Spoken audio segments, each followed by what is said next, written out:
আমরা এই ভিডিওর মাধ্যমে আলোচনা করতে চলেছি এক্সেল মিরাজ 71 কি।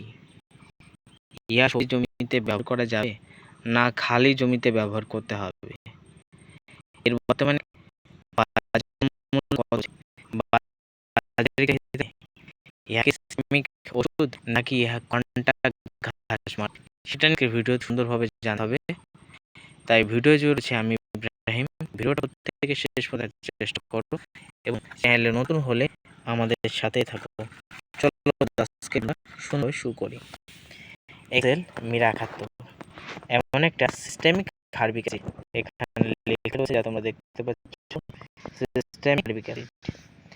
এই সিস্টেমিক মানে কি? সিস্টেমিক মানে গাছের ভেতরে প্রবেশ করা, তার পরবর্তীতে শেকড়ে প্রবেশ করা এবং তার পরবর্তীতে শেকড় থেকে বসতে বসতে একেবারে ওপরের দিকে ওঠা। অ্যাকচুয়ালি গাছের ভেতরে প্রবেশ করে গাছকে মেরে ফেলতে সক্ষম হলো সিস্টেমিক হার্বিক অ্যাসিড বা সিস্টেমিক ঘাস মারা। এবার অনেকেই বলতে পারো দাদা সিস্টেমিক ঘাস মারা কোন কোনগুলি রয়েছে? সিস্টেমিক ঘাস মারার ভিতরে রয়েছে গ্লাইসেল, ক্রুপ, রাউন্ড আপ স্প্রিট, এগুলো সব কিন্তু প্রায় সিস্টেমিক ঘাস মারা। এগুলোর কাজ কি?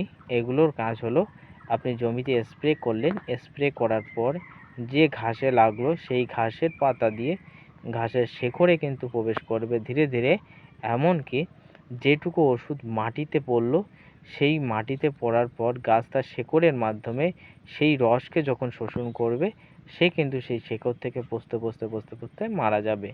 অ্যাকচুয়ালি যখনই আপনি সিস্টেমিক হার্বিক অ্যাসিড যেমন গ্লাইসেল, রাউন্ড আপ স্প্রিট, রাউন্ড আপ, ক্রুপ এই ধরনের ঘাস মারা যখনই স্প্রে করবেন তখনই দোকানদার আপনাকে কিন্তু বলবে যে মাটিতে রস আছে কিনা। যদি মাটিতে রস না থাকে তাহলে ইহা দেওয়ার কোনো কিন্তু দরকার নেই।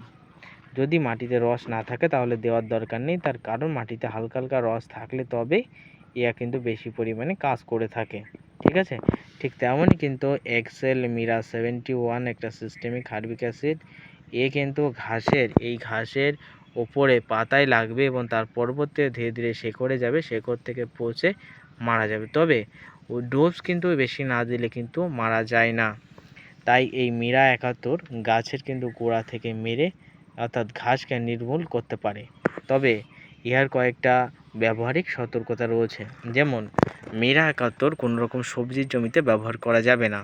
যেমন পটল, কাকুল বা অন্যান্য সবজির জমিতে আপনি যদি ব্যবহার করেন, এতে করে ঘাস যখন তার শেকড়ের মাধ্যমে প্রয়োজনীয় মিরা 71-এর যে কার্যক্ষমতা সেটা যখন জল গ্রহণ করবে, ঠিক তেমনই আপনার গাছও যদি গ্রহণ করে সেই গাছের কিন্তু শেকড় পচে গাছ কিন্তু হলুদ হয়ে মারা যাওয়ার সম্ভাবনা থাকে। তাই মিরা 71 আপনারা কলা বাগান এছাড়াও কিন্তু সমান্তরাল জমিতে প্রচুর পরিমাণে মুথা ঘাস বা আগাছার সমস্যায় ভুগছেন সেখানে কিন্তু ব্যবহার করতে পারেন। এই মিরা 71-এর বর্তমানে বাজারিক মূল্য কিন্তু এখন বর্তমানে দাম বেড়ে গেছে। প্যাকেটিংয়ে কিন্তু বর্তমানে লেখা আছে 152 টাকা, কিন্তু 152 টাকা নেয় না, 80 থেকে 90 টাকার ভিতরে কিন্তু মিরা 71 তোমরা পেয়ে যাবে। দানাদার ফরমেশনে আসে, মাটিতে রস থাকা অবস্থায় স্প্রে করলে ব্যাপক পরিমাণে কলা বাগান, সমান্তরাল জমি বা আপনার যে সমস্ত জমির গাছের গোড়া অনেকটা দূরে সেখানে কিন্তু স্প্রে করা যাবে। তবে সবজির জমিতে স্প্রে না করাই ভালো, কারণ ইহা স্প্রে যেহেতু সিস্টেমিক হার্বিক অ্যাসিড, ইহা স্প্রে করলে গাছটা শেকড়ের মাধ্যমে যখন খায় তখন কিন্তু পটল, কাকুল, অন্য সবজি গাছও খেতে পারে। এতে করে তাদের অনেক শেকড় ড্যামেজ হতে পারে, গাছ হলুদ হয়ে যেতে পারে, গাছ মারা যেতে পারে, গাছ তুলসী লেগে যেতে পারে। তাই ব্যবহার থেকে আপনারা কিন্তু বিরত থাকবেন, বিশেষ করে সবজির জমির ক্ষেত্রে। বা আপনারা সমান্তরাল জমিতে কিন্তু ইহা স্প্রে করতে পারেন, তাহলে কিন্তু কোনো রকম সমস্যা হবে না। তাই বর্তমানে বন্ধুরা এক্সেল মিরা 71 কি, কোন সবজির জমিতে ব্যবহার করা যায় সেটা নিয়ে আজকের ভিডিওতে আলোচনা করলাম। ভিডিও ভালো লাগলে লাইক, কমেন্ট, শেয়ার করে আমাদের সাথে থাকবে।